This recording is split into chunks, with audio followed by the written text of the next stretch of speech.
দোকানে ঠকেছে। ও পটলার মা, দেখো আমাকে আমার বাবু এই ফোনটা দিয়েছে, অথচ আমার বৌমাকেও দিয়েছে। দেখো দেখো, কই কই দেখি দেখি, তুমি ফোনটা খুলুনি কেন? ওই বাবু বললো যে তোমার সময় মতো তুমি খুলে নেবে, তো তোমার কাছেই তো এলাম খোলার জন্য। ঠিক আছে, তুমি যখন বলছো তাহলে খুলেই দেখি। এই তো খোলাই। এ কি ফোন গো? তুমি তো বলেছো প্যাকেটটা তো স্মার্টফোনেরই। কি ফোন এটা?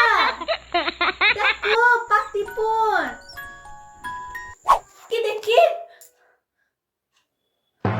এটা তো সত্যি একটা বোতাম ফোন। তোমার বেটা নিশ্চয় তোমাকে ঠকাইছে, তোমার বৌমাকে ভালো ফোন দিয়েছে আর তোমাকে নাকি পাতি ফোন দিয়েছে। জি জি জি জি জি ছি। বাবু আমাকে ঠকাইছে। ছি ছি ছি ছি ছি ছি বাবু, আমি আসছি বাবু, তুই দাঁড়া।